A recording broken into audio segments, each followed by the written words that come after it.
Herkese merhabalar. Bugün Akademi TÜGİ'de sizlere Fransızca bir kitap okuyacağım. Kitabımızın adı da Küçük Prens. Fransızcası Le Petit Prince. Lorsque j'avais 6 ans, j'ai vu une fois une magnifique image dans un livre sur la forêt vierge qui s'appelait Histoire vécue.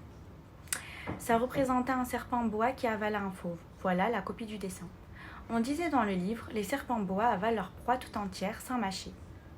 Ensuite, ils ne peuvent plus bouger et ils dorment pendant les 6 mois de leur digestion. J'ai alors beaucoup réfléchi sur les aventures de la jungle et à mon tour, j'ai réussi avec un crayon de couleur à tracer mon premier dessin. Mon dessin numéro 1, il était comme ça. J'ai montré mon chef-d'œuvre aux grandes personnes et je leur ai demandé si mon dessin leur faisait peur. Elles m'ont répondu « Pourquoi un chapeau ferait-il peur ?»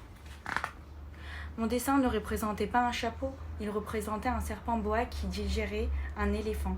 J'ai alors dessiné l'intérieur du serpent bois afin que les grandes personnes puissent comprendre. Elles ont toujours besoin d'explications. Mon dessin numéro 2 était comme ça. Les grandes personnes m'ont conseillé de laisser de côté le dessin de serpent bois ouvert ou fermé et de m'intéresser plutôt à la géographie, à l'histoire, au calcul et à la grammaire. C'est ainsi que j'ai abandonné, à l'âge de 6 ans, une magnifique carrière de peintre. J'avais été découragée par l'insuccès de mon dessin numéro 1 et de mon dessin numéro 2. Les grandes personnes ne comprennent jamais rien toutes seules et c'est fatigant pour les enfants de toujours et toujours leur donner des explications.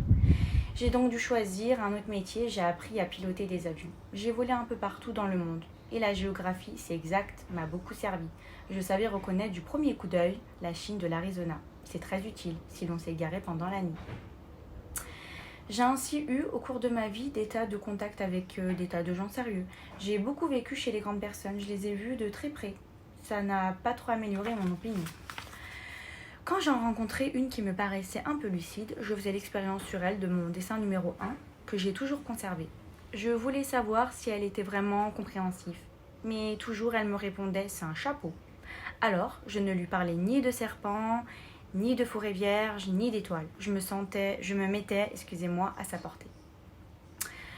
Je lui parlais de bridge, de golf, de politique et de cravate. Et la grande personne était bien contente de connaître un homme aussi raisonnable. J'ai ainsi vécu seule, sans personne avec qui parler véritablement, jusqu'à une panne dans le désert du Sahara, il y a 6 ans. Quelque chose s'était cassé dans mon moteur. Et comme je n'avais avec moi ni mécanicien ni passager, je me préparais à essayer de réussir tout seul une réparation difficile. C'était pour moi une question de vie ou de mort. J'avais à peine de l'eau à boire pour 8 jours. Le premier soir, je me suis donc endormie sur le sable à 1000 milles de toute terre habitée. J'étais bien plus isolée qu'un naufragé sur un radeau au milieu de l'océan. Exactement. Alors vous imaginez ma surprise au lever du jour quand une drôle de petite voix m'a réveillée. Elle disait « S'il vous plaît, dessine-moi un mouton. » Hein ? Dessine-moi un mouton ? J'ai sauté sur mes pieds comme si j'avais été frappée par la foudre. J'ai bien frotté mes yeux. J'ai bien regardé et j'ai vu un petit bonhomme, tout à fait extraordinaire qui me considérait gravement. Voilà le meilleur portrait que, plus tard, j'ai réussi à faire de lui. Mais mon dessin, bien sûr, est beaucoup moins ravissant que le modèle.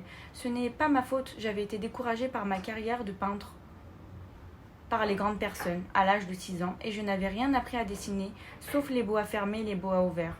Je regardais donc cette apparition avec des yeux tout ronds d'étonnement. N'oubliez pas que je me trouvais à 1000 milles de toute région habitée. Or, mon petit bonhomme, qui me semblait ni égaré, ni fort de fatigue, ni mort de faim, ni mort de soif, ni mort de peur. Il n'avait en rien l'apparence d'un enfant perdu au milieu du désert, à 1000 milles de toute région habitée. Quand je réussis enfin à parler, je lui dis « Mais qu'est-ce que tu fais là ?» Et il me répéta alors tout doucement comme une chose très sérieuse « S'il vous plaît, dessine-moi un mouton. » Quand le mystère est trop impressionnant, on n'ose pas désobéir. Aussi absurde que cela me semblait, à 1000 milles de tous les endroits habités et en danger de mort, je sortis de ma poche une feuille de papier et un stylographe.